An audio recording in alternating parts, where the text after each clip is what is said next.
আলাইকুম, welcome to the channel তাওফিক 25। আজকে আপনাদের সাথে কথা বলবো স্বল্প খরচে আপনারা কোন কোন কান্ট্রিতে পড়াশোনা করতে পারবেন, বিশেষ করে ইউরোপের মধ্যে। তো আমি এখানে কয়েকটা ক্যাটাগরি আমি ভাগ করেছি। তো কয়েকটা ক্যাটাগরিতে আপনাকে বলবো যে আপনাদের যে বাজেট যদি খুবই কম হয়ে থাকে সেক্ষেত্রে আপনারা কোন কোন কান্ট্রিতে মোটামুটি একটা ডিসেন্ট প্রোফাইল আপনারা অ্যাপ্লিকেশন করতে পারবেন। তো আমি এখানে লিস্ট করে রেখেছি। তো নাম্বার 5 এ আমি যে কান্ট্রিটা রাখবো সেটা জার্মানি। আপনি মনে করতে পারেন যে জার্মানি ওয়ার্ল্ডের 1 নম্বর কান্ট্রি ইউরোপের মধ্যে, অন্তত সেক্ষেত্রে কেন জার্মানি নাম্বার 5 এ রাখবেন? এটার অন্যতম কারণ হচ্ছে যে জার্মানির ওয়েটিং। কারণ আপনারা জেনে থাকবেন যে যদি আপনারা সেখানে একটু আপনারা ঘাটাঘাটি করে থাকেন তাহলে আপনি সহজে বুঝতে পারবেন যে জার্মানিতে যারা হচ্ছে অ্যাপ্লিকেশন করে সেক্ষেত্রে কিন্তু আপনাকে প্রায় 20 মাস 22 মাস কিংবা 2 বছর পর্যন্ত আপনাকে অপেক্ষা করতে হবে, একটা ওয়েটিং পিরিয়ড রাখতে হবে অ্যাপয়েন্টমেন্ট পাওয়ার পরে। তো এটা কিন্তু একটা ফ্রাস্ট্রেশনের ব্যাপার। কিন্তু যারা অনেক আগে থেকে পরিকল্পনা করছেন, যেমন আপনি মাত্র ব্যাচেলর শুরু করলেন, ব্যাচেলর শুরু করার পরপরই হচ্ছে আপনার সেকেন্ড ইয়ার বা থার্ড ইয়ারে আছেন, আপনি সুন্দর করে অ্যাপয়েন্টমেন্ট নিয়ে নিলেন, থার্ড ইয়ারে থাকতে থাকতে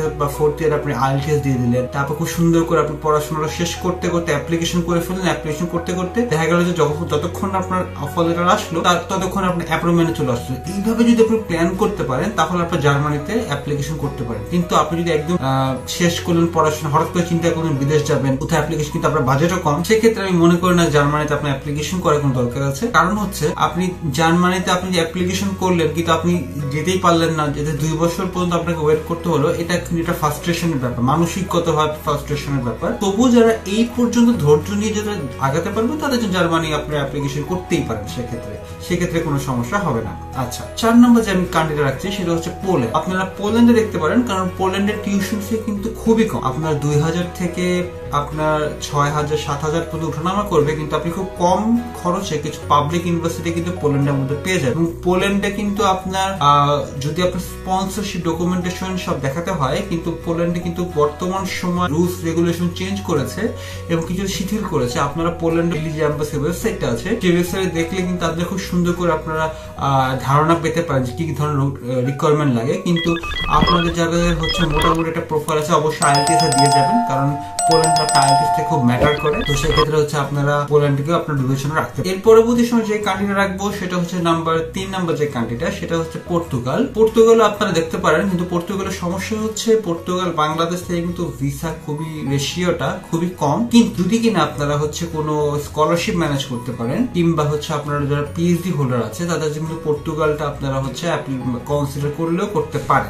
কিছু ইউনিভার্সিটি আছে পর্তুগালের, সেক্ষেত্রে কিন্তু আপনারা যাদের আইএলটিএস স্কোর আছে, একাডেমিক স্কোরও ভালো এবং টপ র্যাঙ্কিং কিছু ইউনিভার্সিটি থেকে যদি আপনারা অফার লেটার নিতে পারেন, ভালো যদি একটা সাবজেক্ট, টেকনিক্যাল কোনো সাবজেক্ট যেমন ডাটা সায়েন্স কিংবা data analytics, computer science engineer, এই টাইপের খুব টেকনিক্যাল কিছু কোর্সের মধ্যে যদি আপনারা অফার লেটার ম্যানেজ করতে পারেন সেক্ষেত্রে আপনি পর্তুগাল কনসিডার করতে পারেন। কারণ পর্তুগালের আপনারা কিন্তু টিউশন ফি কিন্তু খুবই কম যদি আপনি কম্পেয়ার করেন অন্যান্য ইউরোপিয়ান কান্ট্রি থেকে। এর পরবর্তী সে 2 নম্বর যে কান্ট্রিটা রেখেছি সেটা হচ্ছে বেলজিয়াম। আপনারা বেলজিয়ামও রাখতে পারেন, কিন্তু যে সুবিধাটা আছে বেলজিয়ামে কিন্তু ব্লক অ্যাকাউন্ট করে দিতে হয় এবং বেলজিয়ামের টিউশন ফিও কিন্তু অনেক কম। তো সেক্ষেত্রে কিন্তু আপনি বেলজিয়ামে যখন আপনি অ্যাপ্লিকেশন করে ফেললেন, টিউশন ফিটা 2 থেকে 4000 ইউরো বা এরকম একটা রেঞ্জের মধ্যে বা 5000 ইউরো আশেপাশে। তো আপনি কিন্তু যখন ব্লক করেন, ব্লকের টাকা তো ফেরত পাচ্ছেনি, সেক্ষেত্রে টিউশন ফি কিন্তু আপনি যদি কম্পেয়ার করেন ফিনল্যান্ড কিংবা সুইডেন বা এইসব কান্ট্রি থেকে, সেক্ষেত্রে কিন্তু এই কান্ট্রি কিন্তু টিউশন ফি কিন্তু খুবই কম। এবং সর্বশেষ যে কান্ট্রিটা রাখবো সেটা হচ্ছে 1 নম্বর যে কান্ট্রিটা সেটা হচ্ছে নন আদার দেন চেক রিপাবলিক। তো চেক রিপাবলিকে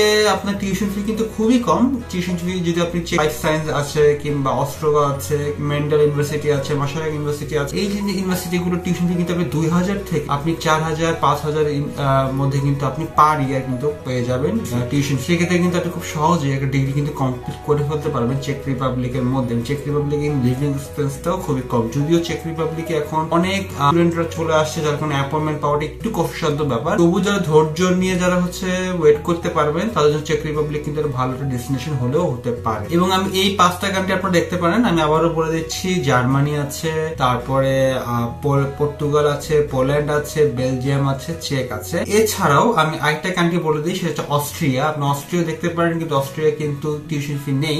অস্ট্রিয়াতে কিন্তু জার্মানির মতো অস্ট্রিয়ান সেপারেট ভিডিও করে দিয়েছে অলরেডি, যেখানে কিনা ফ্রি এডুকেশন আপনি পেতে পারেন। তো অস্ট্রিয়াতে আপনি আবেদন করতে পারেন যারা কিনা জার্মানিতে যে রেসপিরেট ভাবে যাচ্ছেন কিন্তু হচ্ছে না, ওয়েটিং পিরিয়ড ইত্যাদি ইত্যাদি। অস্ট্রিয়াতে কিন্তু জার্মান ল্যাঙ্গুয়েজ চলে, সেক্ষেত্রে কিন্তু অস্ট্রিয়া আপনি কনসিডার করতে পারেন। অস্ট্রিয়ার বিস্তারিত নিয়ে আপনারা ওই ভিডিওটা দেখে নেবেন, যেখানে কিনা আমি অলরেডি বলে দিয়েছি অস্ট্রিয়াতে কেমন করে অ্যাপ্লিকেশন করতে হয় বা কি ধরনের সুযোগ সুবিধা আছে। এছাড়া অনেক দেশ আছে, যেমন ইতালি আছে, তারপরে ইস্তোনিয়া আছে, এসব দেশে দেখতে পারেন। এসব দেশে কিন্তু টিউশন ফি কিন্তু পাবলিক ইউনিভার্সিটি গুলোতে কিন্তু অনেক কমে আপনারা পেয়ে যাবেন। তো ইউরোপে এরকম অনেক দেশ আছে যেখানে কিন্তু খুব সহজে আপনারা পাবেন। সেখান থেকে আমি বেছে বেছে 4-5টা কান্ট্রির নাম বললাম। সেখান থেকে যদি আপনার মনে হয়, আপনার সাবজেক্টে যদি থাকে, পাবলিক ইউনিভার্সিটি যদি হয়, সবকিছু ওকে হলে আপনি এখানে অ্যাপ্লিকেশন করতে পারে। সেক্ষেত্রে কিন্তু আপনি খুব সহজে একটা ইউরোপিয়ান ডিগ্রি আপনি নিতে পারবেন। এর পরবর্তী সময় আপনি ওই ডিগ্রিটা নিয়ে আপনি যে কোনো জায়গায় কিন্তু আপনি এটা ইউজ করতে পারবেন, কারণ ইউরোপিয়ান ইউনিয়নের একটা ডিগ্রি কিন্তু সারা বিশ্বে স্বীকৃত,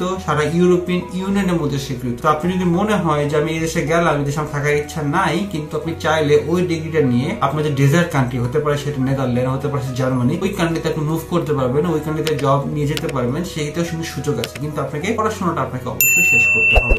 তো যদি ভিডিওটা ভালো লাগে তাহলে লাইক, কমেন্ট, সাবস্ক্রাইব করবেন। নতুন কোনো ভিডিও পেতে বেল আইকনে প্রেস করে রাখবেন। আবার কথা হবে নতুন কোনো ভিডিও নিয়ে। আসসালামু আলাইকুম।